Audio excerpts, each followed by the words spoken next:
Welcome, everybody, to a brand new episode of HPU Sports Talk. My name is Wendell Epps, alongside Danny Shay, and we have a new person here with us on the show now, Cam Christie. Cam, welcome to the show, man. It's nice to be here with you guys. I'm excited to be around here, and I'm excited to share my knowledge with you guys.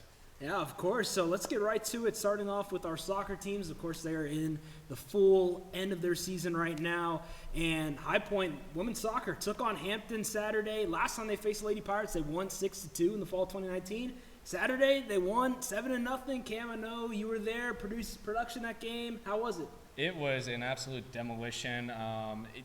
Great showing by the senior girls as well, with Lauren Mazik with 2 goals and LaFranc and Vidal with great showings as well. And I felt very excited for them in their final home game of the season.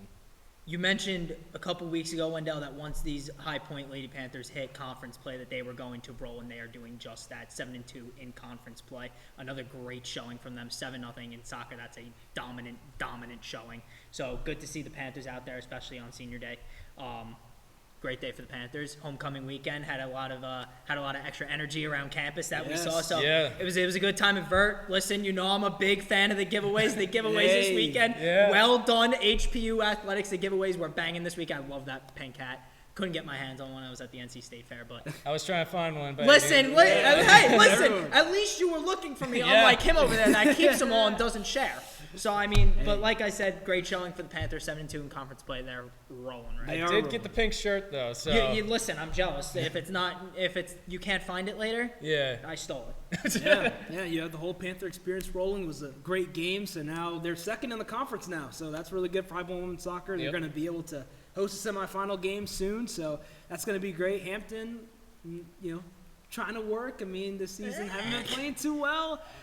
It's crazy. They won one game this season, though, and it was a 5-0 victory. I mean, you mentioned on the broadcast it was their first time in this first year in the Big South as well, so it's like a huge adaptation for them as well. Yeah, they didn't play last season. They joined the Big South 2018. They didn't play last season due to the COVID-19 pandemic, so it's basically been almost 2 years since they've been able to play. So, unfortunately for Hampton, fell short, but High Point comes out on top. You know this team better than a lot of people do around this campus. What do you see from them rolling into playoff time now? Like you said, hosting a semifinal game here at Vert now. What kind of confidence do you think that gives this team going into the playoffs, and what kind of a push do you see them possibly making here? Because they look good right now. They look really good. I mean, they're playing their best soccer of the season. Everyone's been getting involved. I mean, in that game against Hampton, every goal was assisted. Like, it was a total team effort. You had a bunch of players get involved. You had multiple players score multiple goals. Lauren Mazik scored 2. Emily Mazinski scored 2. So it was just really great to see. And obviously for players like Chloe LaFranc, Julia Vidal, and Lauren Mazik, who this is their last year with the program, they're trying to finish out with a bang. And we obviously know LaFranc and Vidal. We had a chance to talk with them a couple of months ago when we did the French Connection story along with Salome Pratt. So LaFranc and Vidal, they're very close. They want to finish their career strong. And obviously their biggest opponent will be Campbell, because Campbell's currently the number 1 seed in the conference. So we'll see, but things are rolling for the High Point women's soccer team. Yeah, we also got to see some new faces, and a lot of freshmen came in the second half, and it was a very good experience for them as well. Yeah. Listen, you get hot the right time of the year no matter what sport it is rolling into playoff time. They're winning a lot of big games here. Conference play, you said it like I mentioned before, they're going to start rolling once they hit that conference play, 7-2 like I mentioned, in conference play so far. They wrap up their season Tuesday, UNC Asheville. Yep. Should hopefully be another win for the Panthers rolling into the playoffs, 8-2 in conference play. Yeah. Getting that semifinal game here like you mentioned. You get hot the right time of the year, anything can happen, and we're looking for some more magic just like last year. Yeah, we'll see. I mean, they've already got the 2C locked up, so the key for the UNC Asheville game, stay healthy. Don't go too crazy, but when tournament time rolls around, that should be fun. Obviously, penalties are a possibility in those tournament games. So absolutely. If I have the chance to call a penalty shootout, that'll Listen, the goal calls were off the rip this game last week. 7 goal calls, are you kidding me? It's like listening to an angel sing. Oh my God. 7 goal It was calls. fantastic. You and Harris in the booth. Great job it as was always. great. Awesome. I was thinking Wendell's voice was going to give up because of how many You would goals think were with the amount of times he was screaming that it. I was prepared last time. I called that game against Hampton a couple years ago, 6-2, so it was 8 goal calls that game. So there was even more there. So, but that's the life of a broadcaster. Yep. Countdown to November 4th at Vert begins. That's when that That's when it's at an odd start time. Thursday, 4 p.m. start. Yeah. I kind of like that. Yeah. I mean, hey, Yep. The weird times, the better. So Yeah, exactly. It should be a lot of fun. So we'll see. But moving on to men's soccer now. They also played Saturday. It was also senior day. Nice little doubleheader going on with women's and men's soccer. And our men's soccer team, they knocked off Winthrop by a score of 1-0. Mason Marcy scored a goal. Yep. And there was a red card in there. It was a physical game. It was also controversial at the end because Winthrop scored a goal at the last second. And there was an offside penalty on them. It was very confusing, and the refs had a bunch of penalties to deal with that because our boys team is very physical, as we know. Yep. Yeah, but I unfortunately couldn't watch the men's game. I got a little bit of the women's game in there, but this offsides, take me through it. What did I miss? Well, how controversial are we talking? Are we talking like they scored like 90 minutes with added time scored, or like they scored at the buzzer pretty Like much? 5 seconds were left on the clock, and at the free mark, it was offside penalty, and the game was over. Wow, I would have been. Yeah. I couldn't And even Winthrop- imagine. The Winthrop player, Yeah, I mean- the Winthrop player. Was it like a close offsides too? Sorry to Yeah. interrupt you, but like, was Yeah, it a it- close it offsides, was or a was it like close- pretty like obvious it was offsides? It was close because the guys were in the box. Yeah. So, but as I was saying, the Winthrop player who scored the goal was on the ground, and I felt so bad for him when I was filming him. It was like he was crying. Nah, well, I unfortunately don't feel bad. The Panthers get a much needed win. Our Panthers did Yeah, win. Panthers get a Yeah. much needed win. And for Winthrop, I mean, it's a regular season. Yeah, They'll have yeah. a chance in the tournament. Yeah, but we had a bit of controversy with the Myers red card as well. And about the second half of the start of it, he kicked a player on the knee or something like that, and they got an automatic red card, and Myers just almost obliterated the ref. And it was like, it didn't look like it was, so I think it's going to be appealed. Undefeated in conference play, the men's team are so far 4-0-2 here in Big South Conference play. Their next game, wrapping up the regular season, will be Wednesday the 30th at Vert, 7 o'clock start. I'm going to ask you the same question I asked you with the women's team, Wendell. What do you see with this team coming into playoff time? Undefeated regular season play. Are we thinking we can get another big push here from this team? Are we seeing a possible another NCAA tournament appearance? I think so, man. Like, honestly, this men's soccer team, I think they finally are just remembering what they did last season. They had so much success, and they are back, and they are better than ever.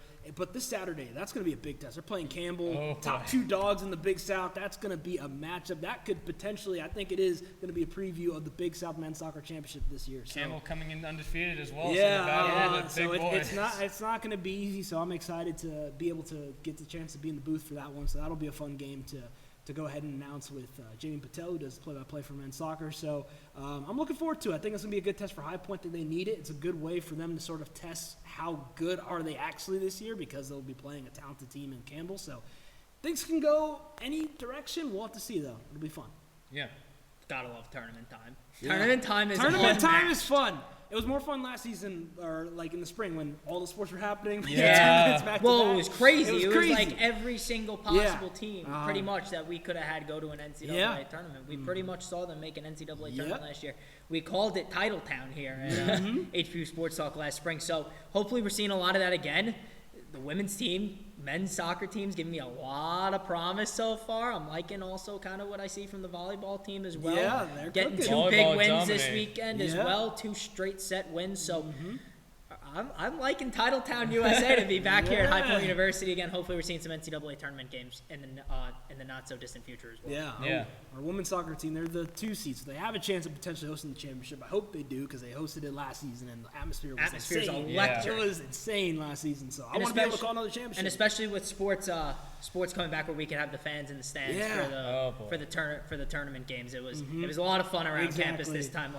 this time last spring. So yeah. Yeah. we'll, It's hard to believe that was just a couple months ago. Like, I know. It feels like it we was say last this. year. It does Yeah. feel like last year. I mean, considering it was last school year, I Yeah. want to say last year, but Yeah. really it was just a couple months ago. I Yeah. say last spring, but really it was like what, 4 months ago, Yeah, 5 months ago. literally, yeah. So It's crazy. But let's look ahead to a team that hasn't started their regular season yet, is opening up a brand new arena next week. The Yes. men's basketball team, men's and women's basketball, starting up next week. Mount Olive playing both the men's and women's team. Men's are opening up the arena Thursday night.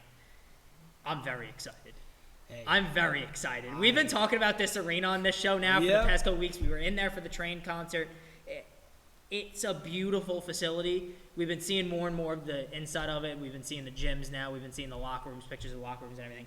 This place is absolutely outstanding. the fact that these guys are finally going to get in there and start playing some games, and the court's down there now. So it's looking like a basketball arena. It's looking really good, but we got some news from the University of Kentucky. They will be retiring Tubby Smith's jersey. Well deserved. Yes, absolutely, for Coach Tubby Smith. That game against Kentucky, I forget when the game is exactly. It's like December 31st. It's New Year's Eve. New Year's Eve. Yeah, New Year's Eve. But yeah, so there were kind of some rumors of that going around that might have been happening, but he deserves it so much, and it's awesome to see that Kentucky's doing that for him. Oh yeah, totally. And the video that was showing on social media of him getting the phone call and getting the news that he was going to have his jerseys get into the rafters. I mean, great for head coach Tubby Smith, and I'm just excited for our team to be playing Kentucky. Like, I grew up watching a lot of Kentucky basketball. You know, a lot of NBA players went to Kentucky. I mean, John Wall is probably the most notable one because I love John Wall. He's one of my favorite players. Obviously, a long-time Washington Wizard, so I know Wizards are playing the Nets tonight. Yeah. We're recording this. Yeah, I keep dreaming of you beating us. But for head coach Tubby Smith, I mean, obviously having a great longevity career with the University of Kentucky, so it's great. I wish Kentucky was coming here, but at the same time, I understand why we are going to Kentucky, and it'll definitely be a great night for Tubby Smith and the entire High Point men's basketball program. Now, I have a question for you, Wendell. Do you think the men's basketball team can have a good shot at the Big South title this year? You know, I think it's definitely going to take some work. I mean, it's not going to be something that's just going to be handed to them. They're going to have to earn it. But I think with this new arena, they'll have new opportunities to really start a new era of this High Point men's basketball program. I also think John Michael Wright, too. He now has 2 years of experience under his belt, so he's now a junior. He really has a chance to shine even more. Was already one of the top scorers in the nation as a sophomore. So I think this year as a junior, normally you keep going up as you keep playing college basketball. So I think John Michael Wright, bold prediction, maybe close to 30 points a game. Well, listen, John Michael Wright named to the Big South All-First team. So, listen, there's a lot of expectations for him. I think this arena also gives his team a jolt of electricity. Yes. The seats are going to be filled pretty much every night. Yep. Always going to be a full house. So that always gets the team going a little bit. They do have some tough contests this year. They definitely are seeing some teams that are going to give them some trouble. That's for sure. I think this year is going to be a big learning year for this team. I'm not saying that they're going to go out and win the Big South, unfortunately, as much as please prove me wrong, but go win another title, make this title town. Like I was just saying, I want to be in the NCAA tournament so bad. That NCAA tournament basketball here would be crazy. That would be crazy. But listen, this year is just a learning year. Let's get John Michael Wright, like you said, possible 30-point a game player. Give me one 50-point performance. John Michael Wright can give me a 50-point performance. But I'm thinking this year's going to be a growth year for this team, young team still. Yeah. So hopefully next year I think could be their year. I'm very excited though for the women's. Yes, that's what I was the going to say. women's team this year. Women's team, I have a lot of expectation for this women's team this year. Skylar Curran coming back as well, going to be a big time player for this team this year. So. I've heard the hype. I'm believing the hype already. I'm very excited. Even though they got blown out by UConn in that game, just seeing some NCAA tournament basketball with the High Point's name in there on ESPN? Against a big name school like UConn. Listen, I'd love to see it again this year, and I'm very excited for it. But both teams opening up the arena next week. Next week we got basketball in the Quabain Center. Are you kidding me? It's finally here. It's finally here. I feel like we've been waiting for this day. We've been waiting a long time. We've been waiting a long time. I know. I walked in the arena for that train concert. It's like, oh my God, I'm actually in here. I never thought I'd see it. I went there in family weekend and I was blown away. It's and I'm ridiculous, lucky enough ain't to it? be in my freshman year. I got 4 more years left. Yes. Enjoy every year you can Enjoy, of it. Listen, games at Miller Center were iconic. It was always loud in there, small arena. Yeah. Kind of gave me a lot of, I'm going to use a hockey reference here. Give me a lot of Nassau Coliseum vibes. It's where the Islanders play. It's a smaller venue, lower roof, so it's always loud in that building. The Quabain Arena is going to be just as loud. We're going to pack it every night. Yes. Student tickets went like that for that first game against Mount Olive. So also, there's some more tickets coming out on October 27th at Slane Center, 9 to 11. Yes. Yeah. So go get them if you don't have them already because they're a hot commodity. Yeah, take advantage of it. Hottest ticket in town, High Point, North Carolina, High Point men's and women's basketball. But we'll have a lot more on those games. We'll get into the games and start previewing those next week. Yes, we will. So we got a lot of stuff going on. Yeah. Got a lot of stuff is going on. Soccer tournaments, start of basketball season, volleyball season heating up, and then once we come back in January, February, we'll be talking about lacrosse. So I'm so excited. It's gonna be a lot of fun. Excited. So. Yeah, that'll do it for today's episode of HPU Sports Talk. Thank you so much for tuning in. For Danny Shay, for Cam Christie, I'm Wendell Epps. We'll see you guys next week. Bye.